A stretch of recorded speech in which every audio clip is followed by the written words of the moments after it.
Bueno, buenas tardes. Damos inicio a nuestro programa Mujeres conforme al corazón de Dios. En este programa hemos venido estudiando las mentiras que las mujeres creemos en diferentes áreas de nuestra vida.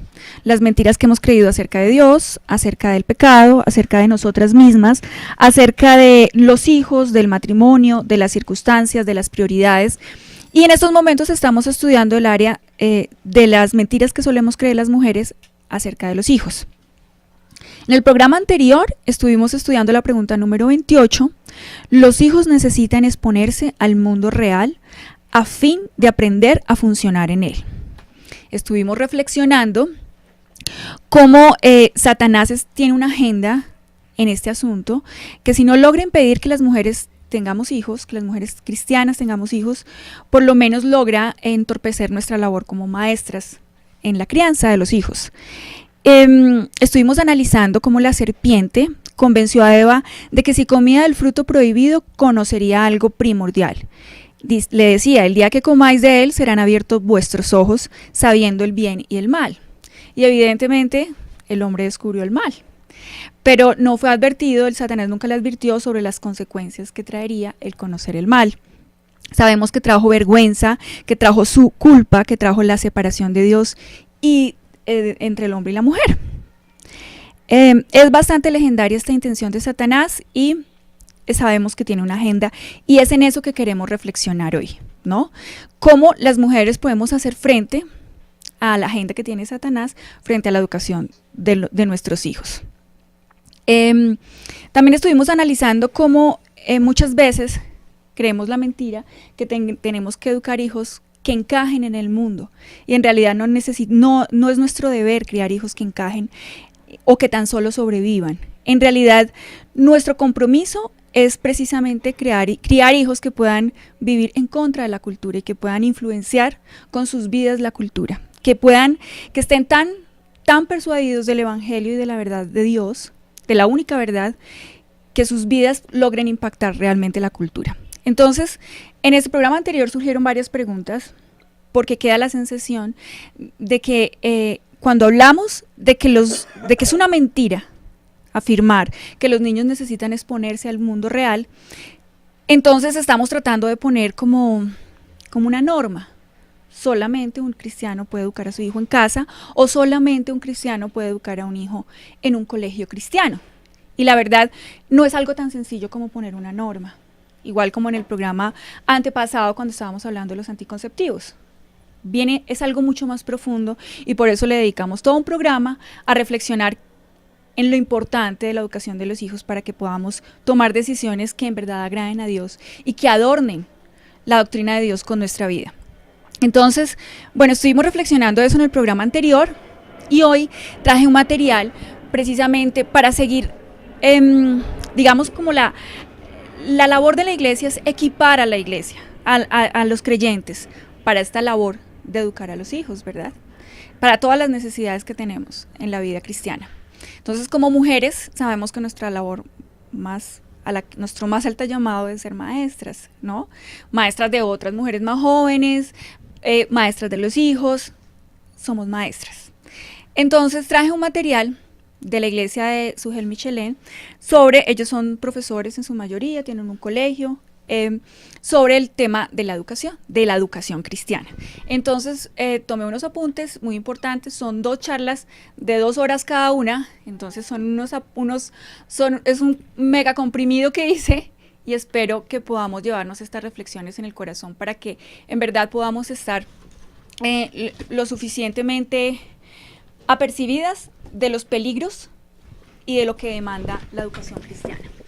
Entonces, voy a comenzar leyéndoles un pensamiento de Martín Lutero que dice: si confieso con la voz más fuerte y con la más clara disposición cada porción de la palabra de Dios, excepto el punto que el mundo y el diablo están atacando en ese momento, no estoy profesando a Cristo, no importa la valentía con la que lo haga.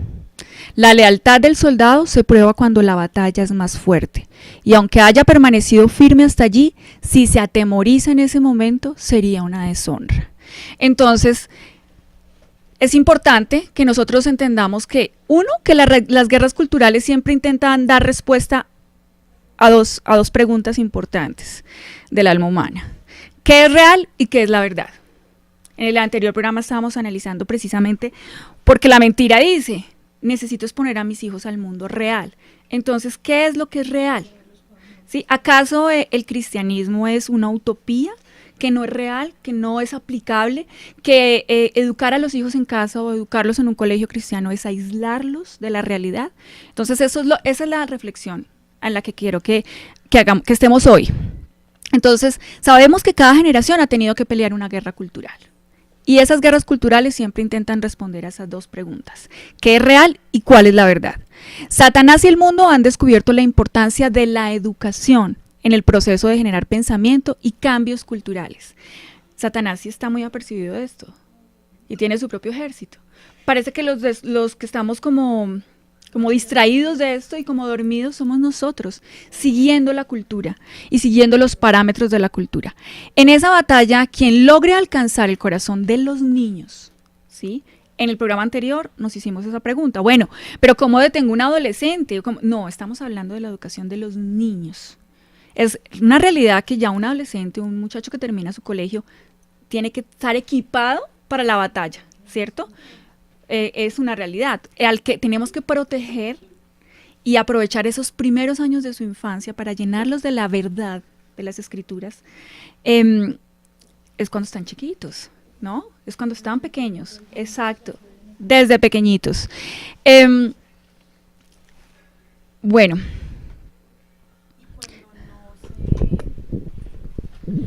Buenas noches. Y cuando, digamos, llegamos a una etapa adolescente donde no los hemos equipado desde niños y llega esta adolescencia, ahí, ¿qué pasaría? Bueno, esa es una muy buena pregunta porque sabemos y la Biblia nos dice que todo el tiempo estamos, o sea, que el Dios de este mundo, que Satanás, el príncipe de este mundo, ha cegado nuestro entendimiento. Entonces nosotros ya, adultos, estamos desaprendiendo todo las malas conductas y cosas que traemos desde toda la vida. Entonces, digamos que ahí yo creo que ya es distinto, ¿no? Es distinto. Cuando se trata de hijos adultos, cuando se trata de hijos ya mayores de edad, la situación es distinta. Yo ya no puedo decirle, es difícil, yo ya no puedo decirle, no, tú no vas, esos no son tus amiguitos, o tú no vas a ir a ese, ya salieron del colegio. Pero eso es una mentira también que pone el diablo de que no se puede, y sí se puede, ¿sí? Sí, digamos que es diferente, o sea, es decir, yo no puedo darle el mismo trato de un niño a un hijo que ya es adolescente o a un hijo que ya es adulto. No es lo mismo, no puedo darle el trato de un niño, tengo que aprovechar precisamente estos primeros años. ¿Cuál es el punto en el que el mundo y el diablo están atacando ahorita? En estos momentos, en el mundo, en la sociedad, es en la educación, precisamente ahí es donde están. Él ha detectado claramente, él y su ejército, que ahí puede lograr una conquista bien importante con la generación que se está formando. El mundo y el diablo atacan con falsas filosofías y huecas sutilezas, vendiéndonos un patrón de pensamiento equivocado con dos características particulares, ese patrón de pensamiento. Uno, que es sutil, ¿cierto? No parece ser una mentira abierta, ¿no? No, recordemos, parece inofensiva. Y dos, que se recibe más de lo que se habría pensado. Siempre sabemos y digamos que la forma de construir pensamiento va de las creencias, lo que creemos que es verdad, de lo que creemos que es real. Esto impacta nuestros valores y los valores nuestras acciones, al final. ¿Cómo evitar ser tomados por falsas ideas entonces? Nosotras como maestras del hogar. ¿Cómo evitar ser tomados por falsas ideas? ¿Y cómo evitarles a los niños ser tomados por falsas ideas? Entonces, siendo cautivos por la verdad de Jesucristo y teniendo la certeza de que la Biblia es la verdad absoluta.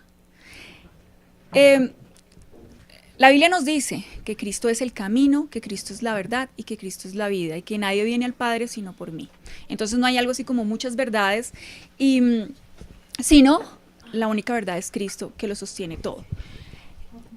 Eso es algo con lo que tenemos que estar persuadidos para nosotros poder de verdad impactar a los niños. ¿Quiénes son el principal punto de ataque? La próxima generación. Los enemigos de la fe cristiana han entendido que lo que podían hacer lo que se puede hacer con ese público cautivo.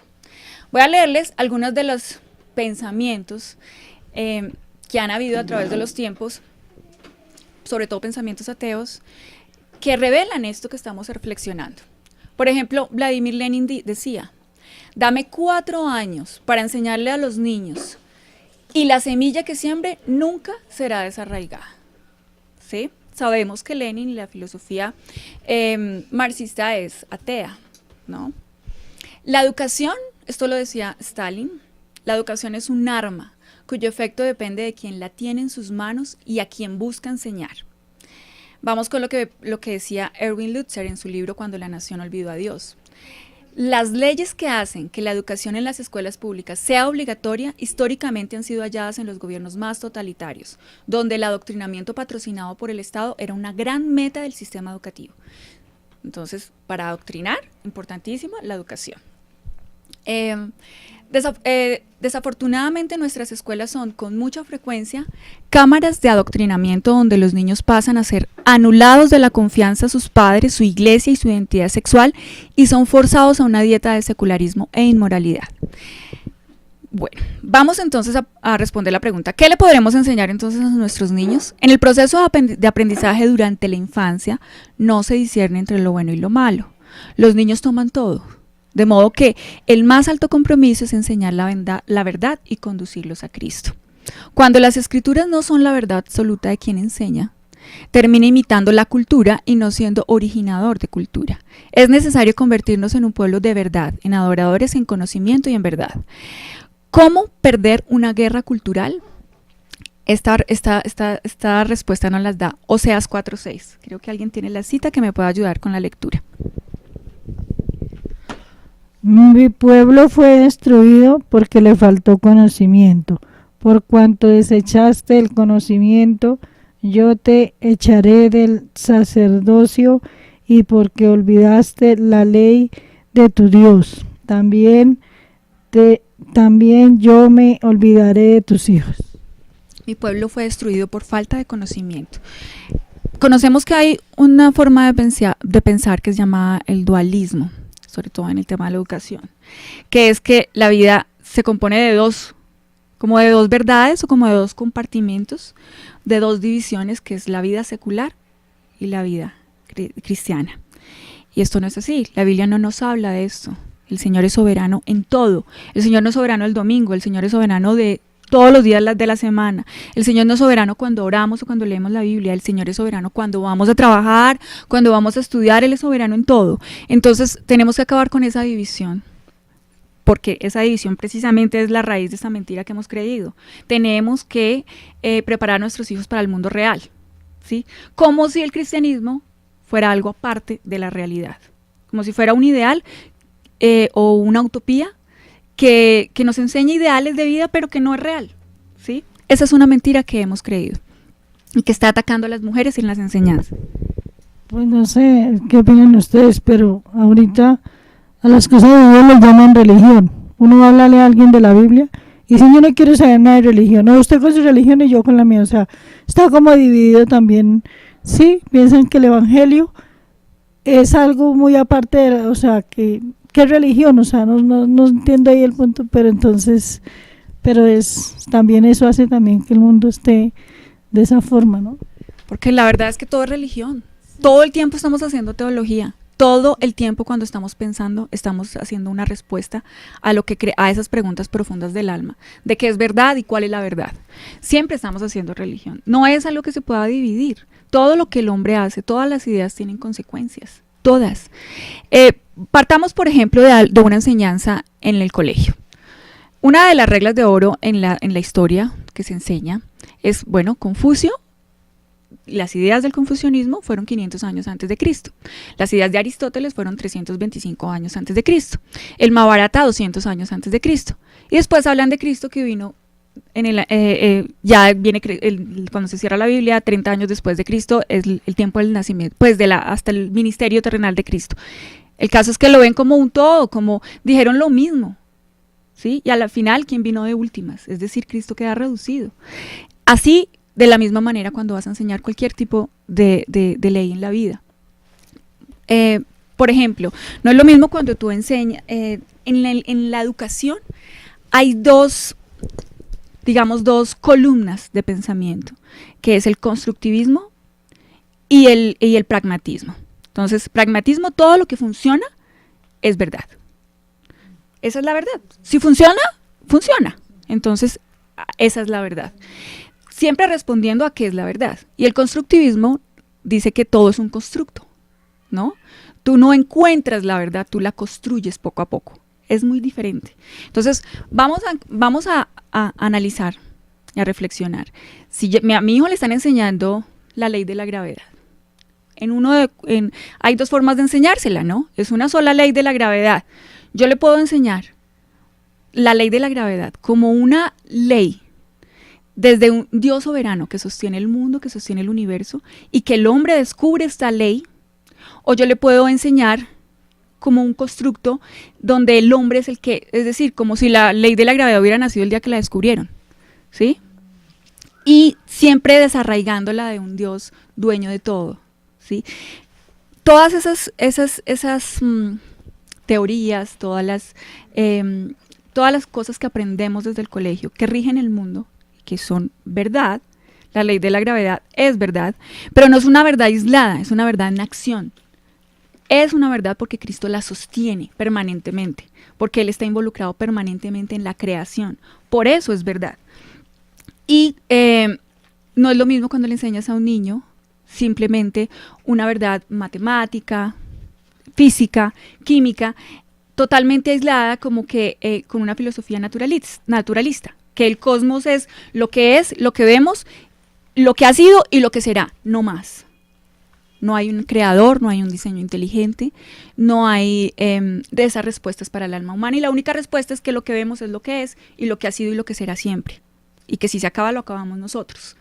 No es lo mismo, tenemos los mismos conocimientos y van a dar dos resultados distintos, dos personas distintas, con ideas distintas y con consecuencias de las ideas diferentes, ¿no? Porque cuando yo saco a Dios de la ecuación, saco muchas cosas. Sujel Michelén explicaba el otro día en un programa las filosofías de Nietzsche, porque Nietzsche decía, retando a los ateos de su época, ustedes son unos cobardes, en verdad, no llevan el ateísmo hasta sus últimas consecuencias. Él tratando de ser lo más coherente con su filosofía, no lo podía hacer del todo porque es bien contradictoria. Él decía, necesitamos sacar la gramática. Y todos, pero ¿cómo así? ¿Qué tiene que ver la gramática con Dios? Pues todo, porque si usted saca la gramática, saca la lógica, y si saca la lógica, saca a Dios de la ecuación. Si uno lo ve, pues se contradecía, porque él usaba la gramática y sus libros para todas sus filosofías ateas. Entonces, él mismo decía, Sujel, lo mejor que pudo haber hecho y lo más coherente que pudo haber hecho Nietzsche fue haberse vuelto loco. Porque eso es eso es como un laberinto sin salida. Tú no lo puedes sacar a Dios de la ecuación. Siempre vas a tener, la educación secular siempre va a tener que estar tomando ideas prestadas del cristianismo. Porque si un educador saca a Dios de la ecuación, va a tener que sacar la moral, las buenas costumbres, ¿cierto?, de la ecuación. Como decíamos la vez pasada, a veces no creemos completamente lo que dice la Biblia, ¿no? Y por ejemplo, dice, la isostasía es el estudio del equilibrio de la Tierra y dice que para soportar un peso determinado se necesita un peso igual. Así el volumen de la Tierra debe estar soportado por un volumen igual al agua. Sí, eso es una teoría que hay. Sin embargo, los científicos en realidad no han descubierto nada nuevo. Si volvemos a Isaías, que no era científico, sino un simple profeta de Dios, encontramos esto: quien midió las aguas con el hueco de su mano y los cielos con su palmo, con 3 dedos juntó el polvo de la tierra y pesó los montes con balanza y con pesa los collados. Si eso lo dice la Biblia, Dios entendía la isostasía. Entonces ahí es como estudiar la Biblia científicamente, dice John MacArthur, es genial. Sí, o sea, a veces nosotros creemos, ¿no? Pero ¿cómo crearon el mundo? ¿Cómo creó Dios todo en 6 días? Sí, no creemos, pero es así. O sea, este librito que estoy leyendo precisamente habla de eso. Entonces, lo que tú decías ahí, como todas esas teorías, como las queremos ver bajo la luz de la palabra y decimos, no, esto no es cierto. O sea, la Biblia está basada como en cuenticos. A veces uno piensa que es un cuentico. Sí, como en historias. Entonces, cuando la respuesta a la pregunta de ¿qué le debo enseñar a los niños? Lo más importante que les debo enseñar es a Cristo. Todas las cosas que pueden aprender se las debo relacionar con eso. Todas esas cosas que le voy a enseñar a mis hijos deben mostrarle a Dios en todo. Alguien que me ayude con Deuteronomio 6:4. 4:6, perdón. 4:6. Bueno, ¿cómo les debo enseñar? Ya dijimos qué les debo enseñar. ¿Cómo les debo enseñar? Es necesario preguntarse antes, cada uno de nosotras, como mamás, como maestras en el hogar, ¿realmente creo que lo que creo es la verdad? ¿Cierto? Porque cuando enseño, realmente estoy enseñando lo que yo creo, ¿sí? Los niños pueden olvidar lo que nosotros les decimos, eso lo hemos dicho muchas veces acá, la gente puede olvidar lo que les decimos, pero no pueden olvidar lo que somos, si estamos en verdad viviendo el Evangelio. Los niños deben vernos viviendo el Evangelio como una verdad radical en nuestras vidas y nuestro testimonio refuerza esa enseñanza realmente. Las ideas que tratamos de poner en la mente de los niños y el seguir poniendo ideas del mismo tipo las refuerza para convertirse en una acción.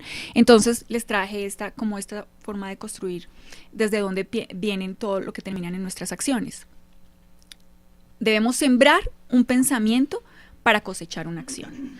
Debemos sembrar una acción para cosechar un hábito. Debemos sembrar un hábito para cosechar un carácter y debemos sembrar un carácter para cosechar un destino.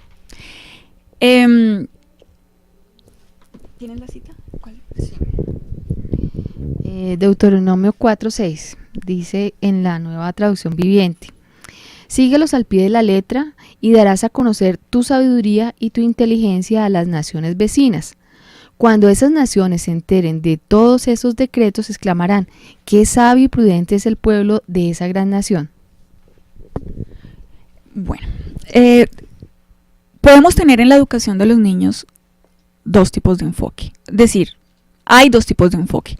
El enfoque en las acciones, que es un enfoque erróneo, que es cuando solamente estamos corrigiéndolos, cuando solamente los estamos castigando, cuando solamente le estamos llamando la atención, o cuando hay un enfoque adecuado en la verdad. Cuando en verdad nosotros estamos tan persuadidos del Evangelio que todo el tiempo les estamos enseñando esto y estamos conduciendo a un niño que se está comportando mal una y otra vez hacia un Salvador, ¿no? A un rescate y a la necesidad de un rescate, desde pequeñitos. Muchas veces tenemos esa percepción, aquí él nos ponía en la conferencia el ejemplo del iceberg. El iceberg es esa parte de formación de hielo que se alcanza a ver desde por encima del agua, pero esa parte que alcanzamos a ver solamente son las 2/3 partes. A lo que está realmente y lo que es importante y la gran base de ese iceberg es lo que se ve, lo que no se ve, lo que está debajo del agua. Es igual con los niños en su educación. Lo importante no es lo que hacen, lo importante cuando los estamos formando es eso, enseñarlos a pensar y conducirlos a la verdad. Toda persona opera desde esa base donde ve la vida. Algunos la tallan con un cincel, pero otros meramente asumen los valores que vienen con la cultura, que en verdad son antivalores. Es que no me queda muy claro de niños de qué edades estamos hablando. Pues yo pensaría que los niños desde los 0 años hasta los 12, que la siguiente mentira sigue los adolescentes. Porque, digamos, cuando estabas diciendo que cuando uno corregía a veces las acciones, era un enfoque erróneo. Porque realmente se ve acudir a la verdad, o sea, lo más profundo, no solamente la acción. Pero pienso en un niño de 2 años o de 1 año que ya está mostrando su pecado.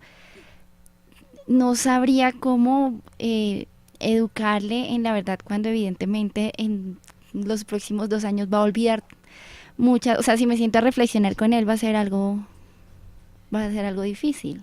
Una mamá que nos trate de ayudar a responder, ¿cómo puedo enseñarles la verdad a un niño de 2 años? Yo pienso que con repetición, con ejemplo y con constancia. O sea, si lo que estaba diciendo Claudia, los dos enfoques, si yo tomo el segundo enfoque en donde yo estoy viviendo un evangelio, pues mi hijo va a ver eso. Ahora, ¿eso qué tiene que ver con las acciones? El pecadito que hizo chiquito, pues eso que tiene que ver con mi ejemplo de evangelio, ¿no? Pero creo yo que cuando un niño ve y constantemente ve un ejemplo de buenas acciones, y las buenas acciones son resultados de vivir un sano evangelio, por así decirlo, pues al ver esa constancia, yo creería que un niño va a pecar, sí, va a cometer errores, sí, va a tener acciones equivocadas, sí, pero va a tener un ejemplo en donde comparar y en donde constantemente, si se le va olvidando, va a tener cómo a medida que va creciendo, asimilando que eso está mal y que es lo que está bien. Es lo que pienso yo. O sea, no es que entonces una mamá que no conoce el evangelio, entonces le tocan hijos desordenados y inquietos. No, también. Pero, por ejemplo, una mamá que no cree en el evangelio, pero tiene buenas acciones, digámoslo así, ahí puedo utilizar yo las buenas costumbres morales, eso también genera que un niño aprenda buenas costumbres morales, ¿cierto? Asimismo en el evangelio, un niño que por ejemplo, un niño que pienso yo con dos niños chiquitos, ellos han pecado mucho y ellos han cometido muchos errores y ellos han hecho muchas cosas, pero la cuestión de enseñar, de sentarse uno con ellos y explicarles a la luz de la palabra del Señor que eso está mal, que no está bien, que lucha con su pecado, no está luchando porque pues esa es su naturaleza, hasta ahora está empezando como a despertar su naturaleza pecaminosa. Entonces explicarle, irle guiando, irle moldeando, para mí es eso, como irle moldeando eso que está mal, irle diciendo qué es lo que está bien, irle mostrando como mira lo que hiciste, esto fue malo y tiene una consecuencia, y lo que hiciste y lo que puedes hacer es esto que es mejor y trae bendición. Pues yo pienso que el niño se va dando cuenta de eso y constantemente eso no es una cuestión de decirle de cada que se equivoca regañarlo, porque entonces estaríamos en el primer punto y el primer enfoque, que serían las acciones, estarlos corrigiendo. Como estamos hablando de la segunda, entonces yo pienso que es más como lo que siempre hemos aprendido, y es como el ejemplo. Si ve y tiene cómo comparar que esto está bien y que esto está mal, y que por esto mal recibe una consecuencia y que por esto bien recibe una consecuencia, pues él constantemente entonces va a tener cómo comparar y va a empezar a buscar lo que más le conviene. Y lo que más le conviene no es la varita por haber hecho lo malo, sino la bendición por haber hecho lo bueno. A mí me parece que es como eso. Dios como que les va dando el discernimiento a los niños para empezar a conocer. Dios le va dando el discernimiento a los niños para empezar a conocer, como dijo Jamie, el bien y el mal, y qué es lo que les conviene. De hecho, es lo que se está formando en un niño. Es precisamente lo que ellos no saben, qué es lo bueno y qué es lo malo. Por eso es que hay que protegerlos. Por eso hablábamos en el programa anterior, la necesidad de la protección. Porque es una mentira creer que lo que necesitan es exponerlos al mundo. Porque precisamente ellos no pueden discernir entre lo bueno y lo malo. Entonces, todo lo que reciban, lo van a tomar a bien, ¿sí? Lo van a asimilar. Entonces, lo que estoy enseñándole a un pequeñito es la diferencia entre lo bueno y lo malo. Le estoy ayudando a construir el pensamiento realmente. ¿Y quiénes somos los llamados a eso? Nosotros.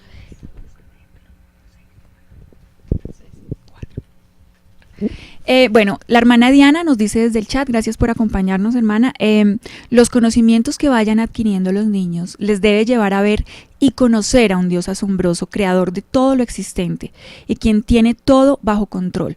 Adquirir un conocimiento sobre el mundo por fuera de este propósito carece de un verdadero significado.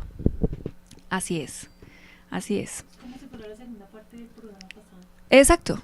Es que realmente lo que les dije al abrir el programa es que íbamos a ahondar, a profundizar, porque quedaron cosas sueltas en el primer programa y la idea no es inventarnos reglas y decir, no, es que la única forma de educar a su hijo es esto, no, sino que en realidad reflexionemos sobre los peligros y podamos tomar decisiones dentro de nuestra libertad cristiana que en verdad agraden al Señor, ¿sí? Porque yo puedo enviar a un hijo a un colegio cristiano, pero en mi casa el niño no ve el evangelio, por ningún lado.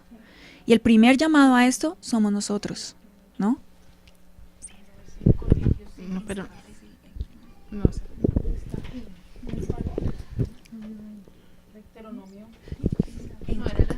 No, tampoco.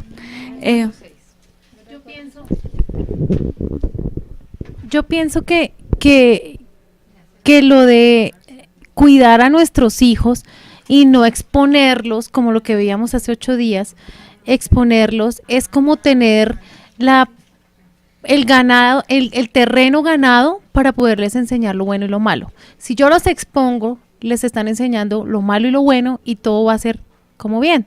Entonces, si otra persona le enseña algo que no cree lo que yo estoy creyendo, pues estoy exponiendo a mis hijos a que todo lo que está aprendiendo está bien y es práctico, y si me lo están enseñando a mí es porque todo el mundo aprende eso mismo. Entonces, eso de exponer a mis hijos de verdad que es muy valioso. Si yo los expongo, estoy permitiendo que entre lo bueno, pero que también entre lo malo. En cambio, cuando yo no estoy diciendo, y vuelvo a decirlo, no es que la verdad absoluta es que los eduquemos en casa, porque eso no es así, no es en la vida práctica no se ve, ¿no? Pero sí el exponerlos al evangelio, al pecado están expuestos, pero por lo menos exponerlos al evangelio y el terreno ganado que se tiene cuando no se expone al niño desde tan pequeña edad a ese mundo que tenemos y que en el que estamos viviendo, pues realmente es eso, es tener un terreno ganado como una tierrita buena para poder abonar y que no llegue entonces la cizaña, sino entonces poder tener un terreno más sano, y entonces ya para lo que ustedes dicen de discernir, pues va a poder discernir, pero con conocimientos firmes. También quería como acotar sobre algo, y es que en el programa anterior decíamos, bueno, pero eso no me va a garantizar que mi hijo va a ser creyente. Lo sabemos, pero esa no es una razón para entonces no educarlos y no nosotros tomar el liderazgo sobre lo que los niños van a permitir en su mente como bueno o malo. Porque sí, la salvación es del Señor, pero Él escogió el medio también para salvarlos. ¿Qué es cuál? El Evangelio.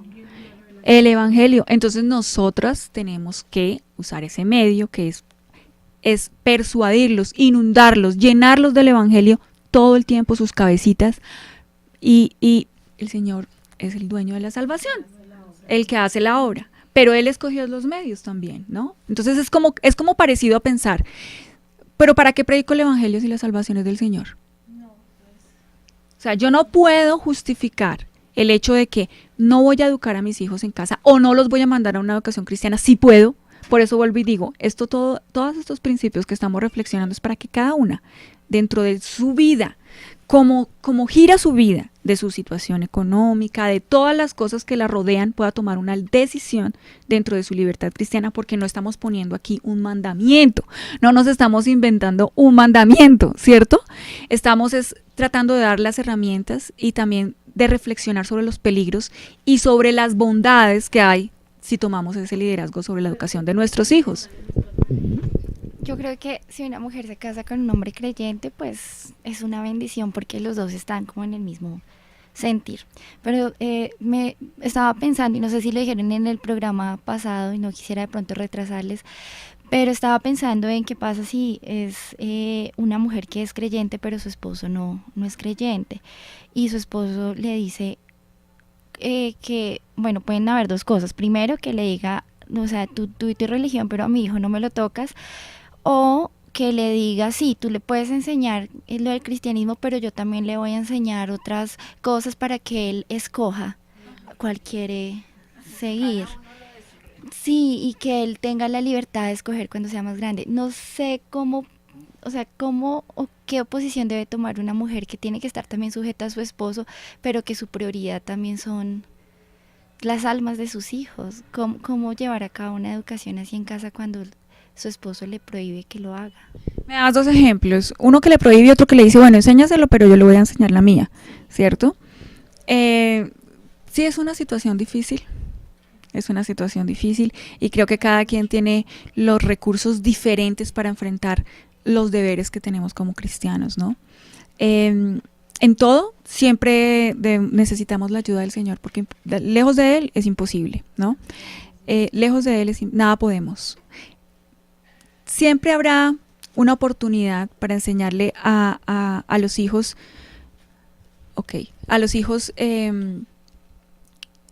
las verdades del Evangelio, siempre habrá una oportunidad. Y bueno, cuando ya tenemos eso de una prohibición explícita por parte del marido, sabemos que hay un límite, ¿no?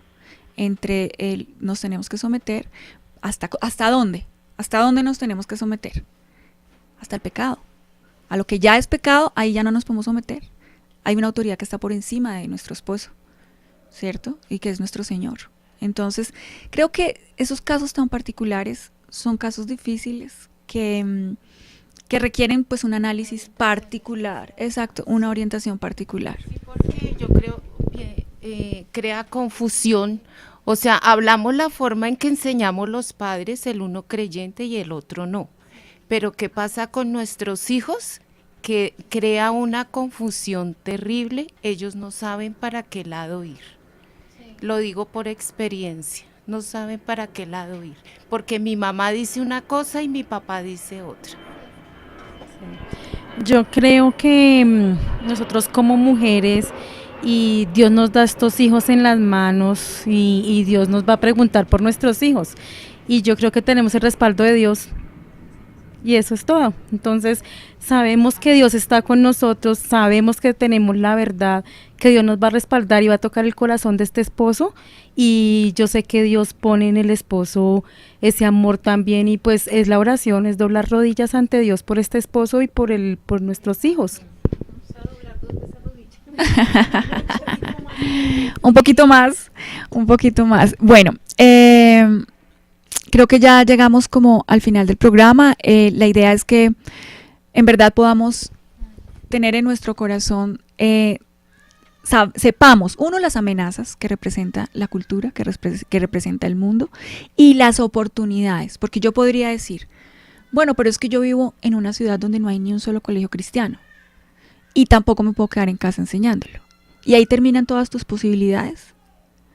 No hay una posibilidad, porque uno ve gente que se cambia de ciudades para la educación universitaria de los hijos, ¿no? Porque necesitan ir a una buena universidad, pero a veces no somos tan astutos, ni tan osados, ni estamos tan apercibidos de que esta es la verdad, y no estamos dispuestos a pagar el precio de incluso cambiarnos de ciudad, ¿cierto? Yo no estoy poniendo una carga diciendo que es el deber de cada caso es distinto, pero sí tenemos que reflexionar y no solamente decir, bueno, yo voy a la iglesia todos los domingos, mi cristianismo está al día, a mí no me pueden juzgar de nada, cuando yo dentro de mi corazón tengo que ver las motivaciones para las cosas que estoy haciendo, porque tengo una oportunidad tremenda entre mis manos, y son unos niños a los cuales yo puedo, si el ateísmo está tan apercibido de las conquistas de las generaciones que se están formando, y nosotros estamos como tan desprevenidos de eso, y estamos llenándonos de justificaciones y excusas, ¿no? Lo más fácil es que no, yo sigo viviendo acá, pues en este pueblo no hay educación cristiana y yo tengo que trabajar, pues ni modo, ¿no? Yo fui testigo de mi hermano viviendo en Pamplona con 2 chiquitas. Uno pensaría, no, qué vida tan sana, un pueblo, el trabajo le queda a 2 cuadras, el colegio a 1 cuadra, parece tan inofensivo todo, ¿no? Y efectivamente no hay colegios cristianos. Yo fui a la izada de bandera, yo vi lo que le enseñaron a mi sobrina, yo vi lo que mi sobrina estaba cantando, yo vi cómo estaban tan preocupados y tan comprometidos con meterle tantas ideologías, con meterle toda la ideología de género en su cabecita, ¿cierto? Pero es tan necesario que la mujer trabaje, porque es que, no, como no va a trabajar, entonces yo para qué fui a la universidad, ¿no? O cómo me va a quedar con los chinos en la casa si son 3, ¿quién atiende 3? No, que al menos 2 se vayan para el colegio, ¿cierto? Entonces somos a veces tan, nos justificamos para la verdad, como tan perezosos, ¿no? Hasta donde me toque, ¿no? No, usted no me puede juzgar por eso, porque es que usted no sabe cómo me toca a mí. Pero cuando queremos hacer lo malo, eso sí, somos tan astutos. Entonces sí, la idea es que nos lo preguntemos, ¿no? No estamos poniendo un cartel que diga, en esta iglesia se somete a disciplina el que no educa a sus hijos en casa, o el que no manda a su hijo a un colegio cristiano. No, la idea es que precisamente quedemos apercibidas de todos los peligros y de la gran oportunidad que representan los niños en esa etapa de formación de sus vidas. Encontré el versículo que decías, dice Deuteronomio 6, voy a leerlo desde el 5, dice, ama al Señor tu Dios con todo tu corazón, con toda tu alma y con todas tus fuerzas. Debes comprometerte con todo tu ser a cumplir cada uno de estos mandatos que hoy te entrego. Repíteselos a tus hijos una y otra vez. Habla de ellos en tus conversaciones, cuando estás en tu casa y cuando vayas por el camino, cuando te acuestes y cuando te levantes. Átalos a tus manos y llévatelos sobre la frente como un recordatorio. Escríbelos en los marcos de la entrada de tu casa y sobre las puertas de la ciudad. Es que me gusta mucho esa cita porque tiene varios principios. Uno, está diciéndole que los crea, ¿cierto? Ama a tu Señor. O sea, que no es que quien va a enseñar al hijo, a los niños, es alguien que cree. Es importante. Que ama al Señor, ¿cierto? Segundo, ¿cuándo? Cuando el niño llega cansado al colegio, en los ratos libres, el fin de semana, dice que todo el tiempo. Entonces, reflexionemos en esto y entendamos la gran oportunidad que tenemos con los niños, ¿no? Porque llegará un día donde ya ahí sí solamente podremos decir, él ya es adulto, ya casi ni corregirlo puedo, ¿cierto? Ya no está en mis manos, cuando todo ese tiempo no usé toda la astucia necesaria, no estuve totalmente comprometida a hacer sacrificios, porque una y otra vez lo repetimos, no estamos llamadas a ser felices sino a ser santas. Ok, Proverbios 2:10, cuando la sabiduría entrare en tu corazón y la ciencia fuera grata a tu alma, la discreción te guardará, te preservará la inteligencia. Sí, muy bueno. Bueno, hermanas, entonces oremos. Miremos el chat. El hermano Juan Argüelles, o de pronto Sualmi, qué gran responsabilidad dar forma a una pequeña vida, solo Dios a través nuestro. Así es, qué gran responsabilidad y qué gran oportunidad, ¿cierto? Para que estemos viviendo vidas cristianas negligentes, apenas haciendo lo que medio toca, ¿cierto? Y siempre buscando la justificación. Entonces, bueno, hermanas, oremos. Gracias, Señor, por este tiempo que nos regalas de nuestras vidas, donde podemos hacer un alto en nuestras agendas y reflexionar sobre nuestro más alto llamado como madres y como maestras en el hogar. Te ruego, Señor, por todas mis hermanas que están aquí presentes, por las que están en la emisora. Solamente tú puedes hacer la obra en el corazón de cada una de ellas. Abre sus corazones a la verdad, ilumina todo lo oscuro que el pecado deja en nuestros corazones. Ilumínanos a tu verdad, llévanos a reconocer lo que hay detrás de cada una de las decisiones que tomamos como madres y como maestras en el hogar. Ayúdanos, Señor, guíanos a enfrentarlo en nuestro corazón, a quitarle la máscara al pecado, a reconocer lo que hay detrás de cada cosa que hacemos, para que en arrepentimiento, Señor, tú nos liberes de esta situación y podamos, Señor, impactar la vida de nuestros niños, impactar así una cultura y una sociedad. Te lo ruego, Señor, en el nombre de nuestro Señor Jesucristo. Amén.